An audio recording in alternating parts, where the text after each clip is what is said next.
আমার রব, এই রবি আমার সব, দামে দামে তন মনে তারি অনুভব। তোমার দুনিয়াতে আমি যেদিকে তাকাই, অথই নিয়ামতে ডুবে আছি সবাই। পাক পাখালির গানে শুনি তসবিহ কালো রব, তসবিহ কালো রব। আল্লাহ আমার রব, এই রবি আমার। আসসালামু আলাইকুম, আলহামদুলিল্লাহ, আসসালাতু ওয়াসসালামু আলা রাসূলিল্লাহ। প্রিয় দর্শক, আপনারা যারা দেশে আছেন প্রবাসে, সবাইকে জানাই অনেক অনেক প্রীতি ও শুভেচ্ছা। শুরু হলো এনটিভি আয়োজিত এবং লাভ হেলো নিবেদিত অনুষ্ঠান আপনার জিজ্ঞাসা। আপনাদের সাথে আছি আমি জয়নুল আবেদিন আজাদ। আর আপনাদের মনোজাগা প্রশ্নের জিজ্ঞাসার জবাব দিচ্ছেন বিশিষ্ট আলেম ডক্টর মোহাম্মদ সাইফুল্লাহ। আসসালামু আলাইকুম ওয়া রাহমাতুল্লাহি ওয়া বারাকাতুহু। প্রিয় দর্শক, চলুন তাহলে জিজ্ঞাসার জগতে। শুরুতে একটি ইমেলটি পাঠিয়েছেন ফারহান মাহমুদ। লিখেছেন, বানিয়ে গল্প লেখা এবং এসব গল্প পড়া কি জায়েজ? গল্প তো বানাতেই হবে। গল্প তো রিপোর্ট নয়। গল্প কই থেকে লিখবে এছাড়া?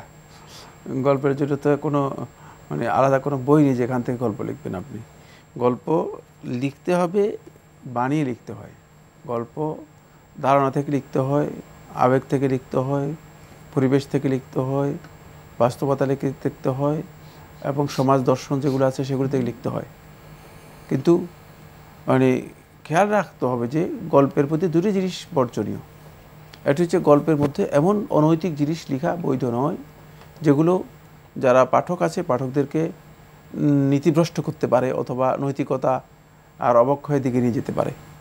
তাহলে যিনি লিখেছেন তিনি গুনাহগার হবেন। এটা এক নম্বর বিষয়। দুই নম্বর বিষয় হচ্ছে, গল্পের মধ্যে এমন বিষয় যুক্ত করা সম্পূর্ণরূপে নিষিদ্ধ, হারাম, যেগুলো আকীদাগত দিক থেকে সম্পূর্ণ অবৈধ, নিষিদ্ধ। এই বিষয়গুলো আমাদের যারা গল্প লেখক রয়েছেন বা যারা গল্প লিখে থাকেন তারা অনেকেই জানেন না। তিনি মনে করছেন যেহেতু গল্প, তাহলে গল্পের মতোই মন মতো লিখে দিই। না, গল্প লেখার একটা দায় আছে। হ্যাঁ, সেখানে তার এই বিষয়গুলো অবশ্যই, যে দুটি শর্তের কথা উল্লেখ করেছি সেগুলো খুবই গুরুত্বপূর্ণ। এগুলোর কারণেই মূলত অনেকেই গল্প লিখেন, কিন্তু গল্প লিখেও তিনি ক্ষতিগ্রস্ত হবেন। মানুষ এর মাধ্যমে কল্যাণ তো পাবেই না, অকল্যাণ অথবা ক্ষতির দিকে মানুষ ধাবিত হবে। এই জন্য গল্প লেখা ইসলামের সাথে জায়েজ নয়। কিন্তু যে শর্তগুলো আছে সেই শর্তগুলো অবশ্যই একজনকে মেনে চলতে হবে। জি, আমরা জানলাম বিষয়টি সম্পর্কে। প্রিয় দর্শক আরও লিখেছেন, মৃতের মাগফিরাতের জন্য 3 বার সূরা ফাতিহা বা সূরা ইখলাস পড়া কি সুন্নাত? না, সুন্নাত দ্বারা সাব্যস্ত হয়নি। কোনো মৃতের মাগফিরাতের জন্য 3 বার সূরা ফাতিহা, 3 বার সূরা ইখলাস পড়া সুন্নাহ দ্বারা সাব্যস্ত হয়নি। বরং মৃত ব্যক্তির মাগফিরাতের জন্য দোয়া করার বিষয় সাব্যস্ত হয়েছে। আল্লাহুম্মা গফির লাহু ওয়ারহামহু ওয়াআফিহি ওয়াআফু আনহু আল্লাহুম্মা আকরিম নুজুলাহু। এই ধরনের যত দোয়া আছে সবগুলো দোয়া আপনি মৃত ব্যক্তির জন্য করতে পারবেন। এছাড়াও আরও পথ আছে, তার পক্ষ থেকে দান করা, তার পক্ষ থেকে লোক থেকে খাওয়ানো, তার পক্ষ থেকে হজ ও উমরা করা, তার পক্ষ থেকে সদকায়ে জারিয়া করা, মাদ্রাসায় স্কুল করে দেয়া, ইত্যাদি ইত্যাদি। আরও অনেক বিষয় আছে। তার পক্ষ থেকে মুসহাফ, কোরআনের মুসহাফ বিতরণ করা, তার পক্ষ থেকে ইলমি কিতাব, কোরআন হাদিসের যে কিতাবগুলো আছে, সেগুলো বিতরণ করা। এগুলো সবটাই জায়েজ এবং সবটাই করতে পারেন। এগুলো সবই সব মৃত ব্যক্তি পাবে। কিন্তু সবচেয়ে উত্তম হচ্ছে, যেটা সবচেয়ে গুরুত্বপূর্ণ মৃত ব্যক্তির জন্য, যেটা সরাসরি রাসূলুল্লাহ সাল্লাল্লাহু আলাইহি ওয়াসাল্লাম হাদিসের মধ্যে স্পষ্ট করে বলেছেন, সেটা হচ্ছে ওয়ালাদুন সালিহুন ইয়াদউ লাহু, নেক সন্তান, যে সন্তান দোয়া করবে। একথা বলে নাই যে ওয়ালাদুন সালিহুন ইয়াকরাউ লাহু, যে নেক সন্তান তার জন্য কোরআন তেলাওয়াত করবে। এটা হাদিসের মধ্যে আসেনি, রাসূলুল্লাহ সাল্লাল্লাহু আলাইহি ওয়াসাল্লাম কোথাও বলেননি। একথা রাসূলুল্লাহ সাল্লাল্লাহু আলাইহি ওয়াসাল্লাম বলেন যে ওয়ালাদুন সালিহুন ইউকাদ্দিমু লাহু, তার জন্য এমন নেক সন্তান, যে নেক সন্তান তার জন্য এই জিনিস পেশ করবে, না, কিচ্ছু বলেননি। ইয়াদউ লাহু, মানে দোয়াটা এখানে সবচেয়ে বেশি গুরুত্বপূর্ণ। এই কারণে রাসূলুল্লাহ সাল্লাল্লাহু আলাইহি ওয়াসাল্লাম দোয়ার কথা উল্লেখ করেছেন। জি, আমরা জানলাম বিষয়টি সম্পর্কে। প্রিয় দর্শক আরও লিখেছেন, মহিলাদের সুগন্ধি ব্যবহার করা কি জায়েজ? মহিলাদের সুগন্ধি ব্যবহার করা জায়েজ, তবে কোথায়? মহিলারা সুগন্ধি ব্যবহার করবে ঘরে, মহিলারা সুগন্ধি ব্যবহার করবে নিজস্ব পরিমণ্ডলে। মহিলারা সুগন্ধি ব্যবহার করে, যদি সুগন্ধি ব্যবহার করে থাকেন তাহলে তিনি সুগন্ধি ব্যবহার করে বাজারে যেতে পারবেন না, সুগন্ধি ব্যবহার করে মসজিদে যেতে পারবেন না, সুগন্ধি ব্যবহার করে কোথাও বাহিরে মানে লোকদের মানে যেখানে সমাবেশ আছে, জনসমাগম আছে, সেই জায়গায় মহিলারা যেতে পারবে না, এটি হারাম। যদি কেউ সুগন্ধি ব্যবহার করে মসজিদে আসে তাহলে রাসূলুল্লাহ সাল্লাল্লাহু আলাইহি ওয়াসাল্লাম বলেছেন যে সেই মহিলা মানে এক প্রকারের ব্যভিচারিণী মহিলা। যদি মসজিদের ব্যাপারে রাসূলুল্লাহ সাল্লাল্লাহু আলাইহি ওয়াসাল্লাম এই কথা বলে থাকেন, তাহলে এবার বাজার, জনসমাগম অথবা অন্য জায়গায় যদি সুগন্ধি ব্যবহার করে যেয়ে থাকেন তাহলে তার কত ভয়ঙ্কর অপরাধ হবে, কত ভয়ঙ্কর অপরাধ হবে। এই জন্য বাহিরে যখন আসবে কোনো অবস্থাতেই মহিলা এভাবে সুগন্ধি ব্যবহার করবে না। শুধুমাত্র নিজস্ব পরিমণ্ডলে যেখানে সুগন্ধি ব্যবহার করাটা মানে সুগন্ধির জন্য প্রয়োজন সেখানে তিনি ব্যবহার করবেন, ঘরে নিজস্ব জায়গায় ব্যবহার করবেন। এটা কি অন্য আকৃষ্ট হতে পারে এই কারণে? হ্যাঁ, আকৃষ্ট হতে পারে, ফিতনা তৈরি হতে পারে, অনেকগুলো কারণ এখানে জড়িত আছে। মানে সুরভিত তো একটা ভাষা। জি, আছে। আমরা জানলাম বিষয়টি সম্পর্কে। প্রিয় দর্শক আরও লিখেছেন, কোনো কম্পিউটার বা মোবাইল গেমে যদি মানুষ থাকে তাহলে সেই গেম খেলা কি জায়েজ? ইসলামী শরীয়তে যে সমস্ত খেলা হারাম করেছে সেগুলো ছাড়া আর সকল খেলাই জায়েজ, কিন্তু এখন খেলা আর সেই খেলা নেই। কারণ খেলা এখন মানুষদেরকে খেলাচ্ছে, মানে খেলায় এখন মানুষদেরকে খেলাচ্ছে। আমরা মানে এই যে আসক্তি তৈরি করেছে, খেলা এডিকশান, খেলাটা এডিকশান হয়ে যাওয়ার কারণে হারাম হয়ে যাচ্ছে। এখন খেলা এডিকশান নয়, খেলা এধা, শত্রুতা তৈরি করছে। কয়েকদিন আগে বিশ্বকাপ শেষ হয়েছে, এ নিয়ে আন্তর্জাতিক পর্যায়ে দেখা গিয়েছে যে বড় ধরনের শত্রুতা এবং বিভিন্ন ধরনের বিবৃতি আসতেছে, বিভিন্ন দেশের বিরুদ্ধে বিবৃতি আসতেছে, মানে আন্তর্জাতিক শত্রুতা দেখা দিচ্ছে। তো যদি খেলতে গিয়ে পর্যন্ত সহ্য করতে না পারে, মানে সহনশীল না হয়, তাহলে তো খেলার মাধ্যমে আসলে বিদ্বেষ, রেষারেষি, হিংসা, মানে একজন আরেকজনের প্রতি শত্রুতা যদি বৃদ্ধি হয় তাহলে অবশ্যই খেলা এক পর্যায়ে হারাম হয়ে যাবে। হারাম কারণ থাকার কারণে, এই হারাম কারণের কারণে, জি, এটা মানে ওই খেলার কারণে, খেলার মধ্যে হারামের বিষয় যুক্ত হওয়ার কারণে, হারামের এলিমেন্ট খেলার মধ্যে ঢুকে গিয়েছে, এই কারণেই সেটা হারাম হয়ে যাবে। আমরা জানলাম বিষয়টি সম্পর্কে। প্রিয় দর্শক সবশেষে আপনি লিখেছেন, কেউ দাড়ি রাখলে বা প্যান্ট গোড়ালির উপর পড়লে কেউ যদি তাকে এই কারণে ঠাট্টা বিদ্রূপ করে, তাহলে কি ঠাট্টা বিদ্রূপকারী ব্যক্তি ইসলাম থেকে বের হয়ে গিয়েছে বলে গণ্য হবে?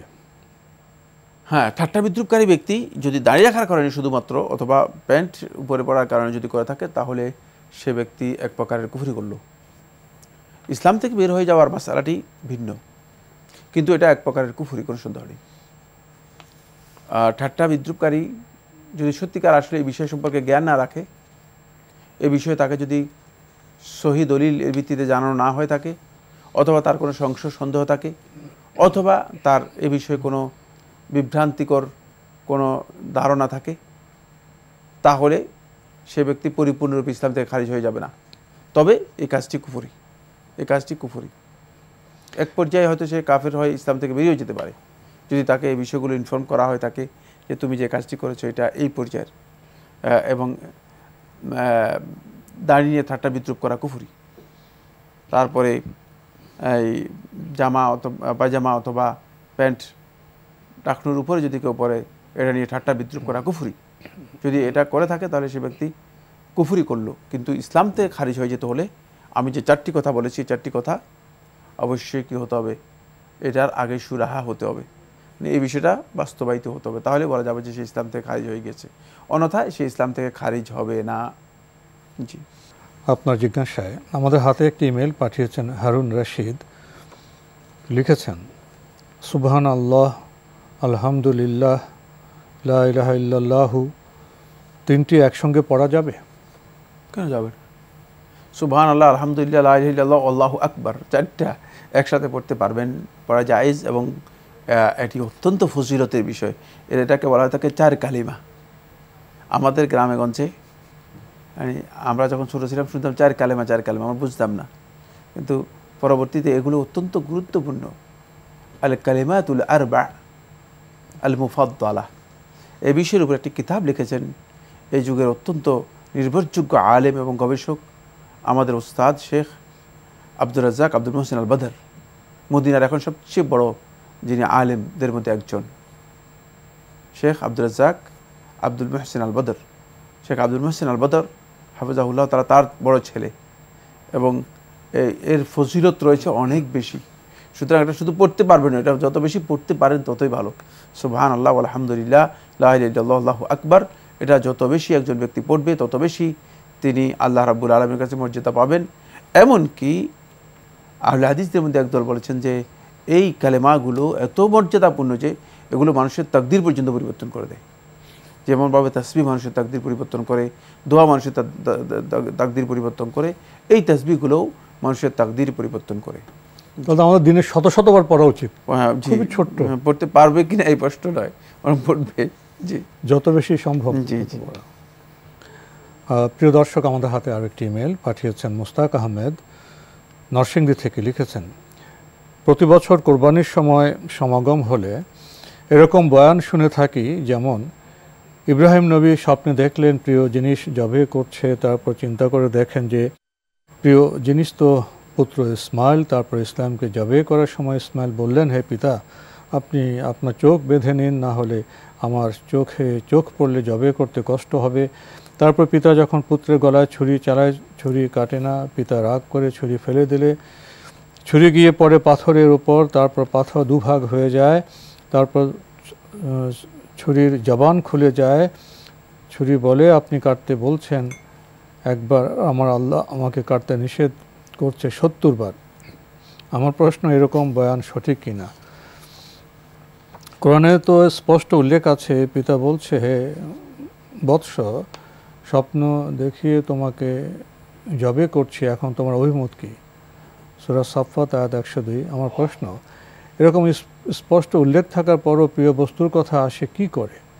আর কোন পর্যায়ে গিয়ে কোরবানি কবুল হয়েছিল?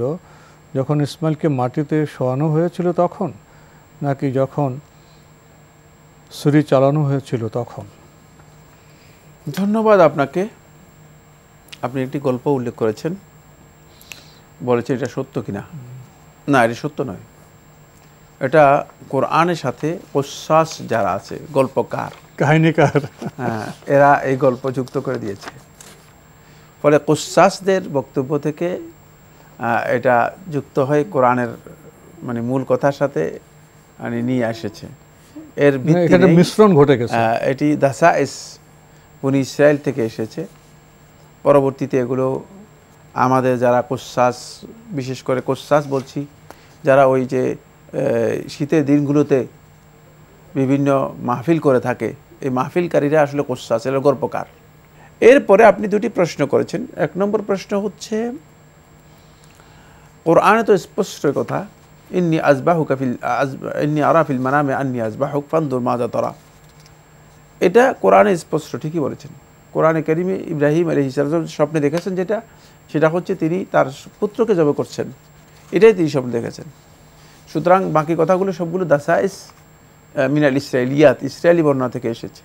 এগুলো আমাদের সমাজের মধ্যে ব্যাপকভাবে ছেয়ে গেছে, এবং কেউ কেউ আহলুত তাফসীরের মধ্যে কেউ কেউ উল্লেখ করেছেন তাদের তাফসীরের মধ্যে ইসরায়েলি রেওয়ায়েত থেকে, যেহেতু কোরআনে বক্তব্যের সাথে সাংঘর্ষিক, পুরোটাই বাতিল করে সন্দেহ হয়, সরাসরি বাতিল, এই কথাগুলো বলার কোনো সুযোগ নেই। আর দ্বিতীয় নম্বর যে বিষয়টি উল্লেখ করেছেন সেটা হলো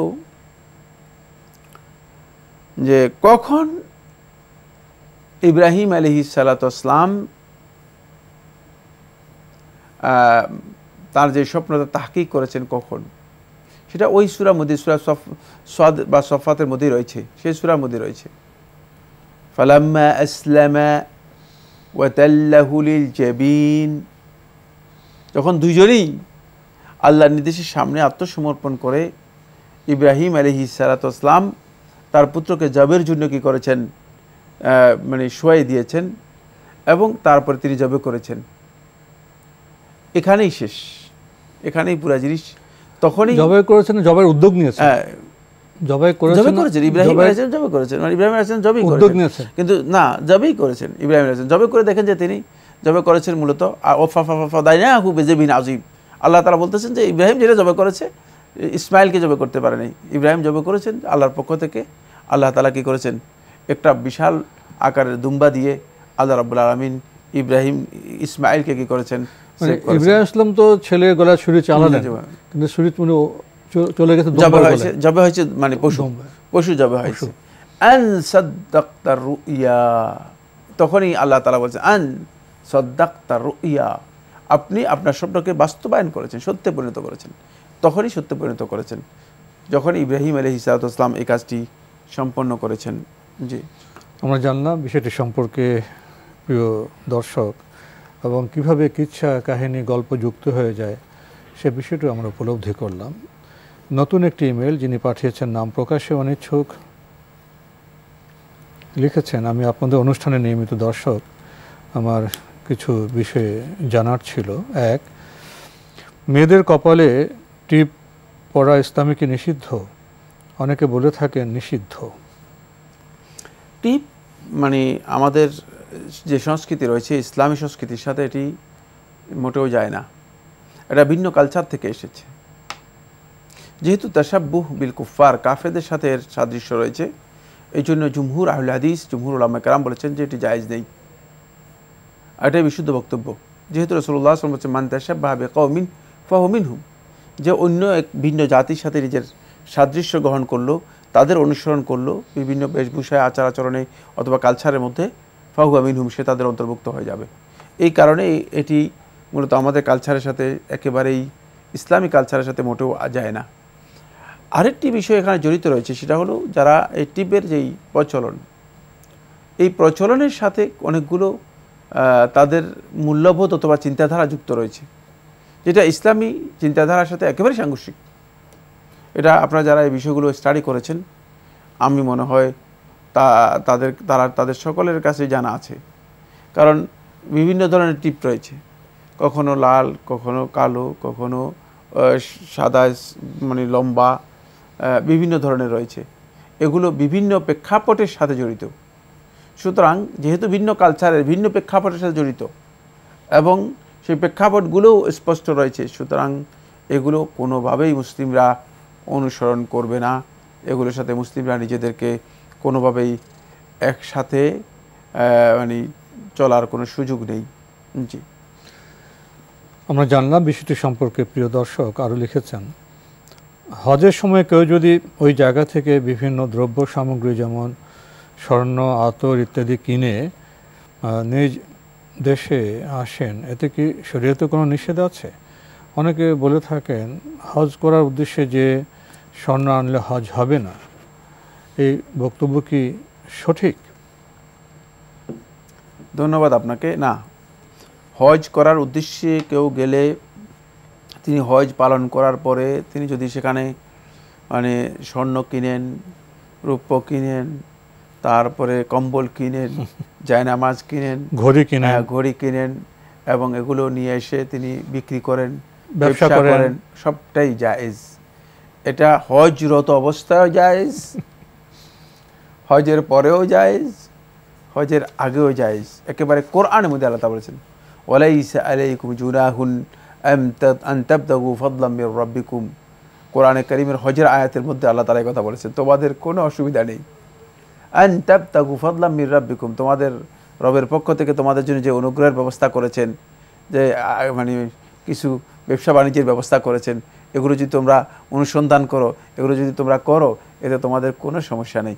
সুতরাং যিনি বলেছেন যে জায়নামাজ নিয়ে আসলে অথবা স্বর্ণ কিনে নিয়ে আসলে হজ হবে না, এটা তার ভুল ধারণা। এখানে একটি বিষয় খেয়াল রাখতে হবে যে যিনি হজের সফরে যাবেন তিনি নিয়ত করবেন হজের।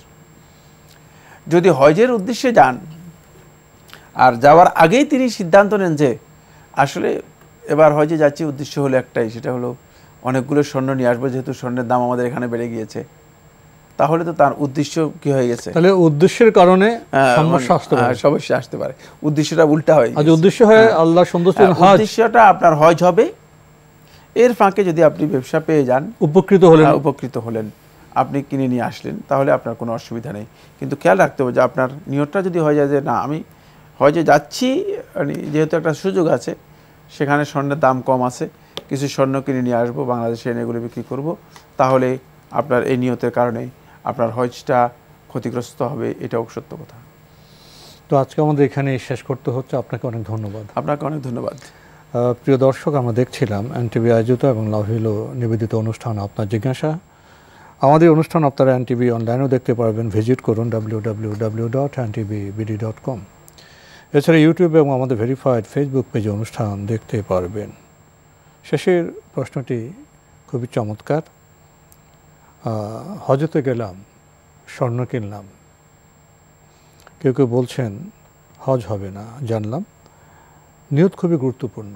আল্লাহর সন্তুষ্টির উদ্দেশ্যে আমি যদি হজে যাই, এরপরে যদি আমি উপকৃত হওয়ার চেষ্টা করি, ব্যবসার জন্য দ্রব্য কিনি, তাতে কোনো ক্ষতি নেই।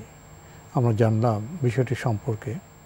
আসলে যাবিত কাজের ভালো মন্দ নিয়ত বা উদ্দেশ্য দ্বারাই তো বিচর্যা হবে, এই বিষয়টি আবারও ব্যক্ত হলো। চিঠি লিখুন, প্রশ্ন পাঠান আমাদের ঠিকানায়। পরিচালক আপনার জিজ্ঞাসা, এনটিভি, বিএসসিসি ভবন, 7ম তলা, 102 কাজী নজরুল ইসলাম এভিনিউ, কারওয়ান বাজার, ঢাকা 1215। ইমেল অ্যাড্রেস আপনার জিজ্ঞাসা @ntvbd.com। মহান আল্লাহ আমাদের সবাইকে নিরাপদে রাখুন শান্তিতে। আসসালামু আলাইকুম। আল্লাহ আমার রব, এই রবি আমার সব, দামে দামে তুন মনে তারি অনুভব। আল্লাহ আমার রব, এই রবি আমার সব।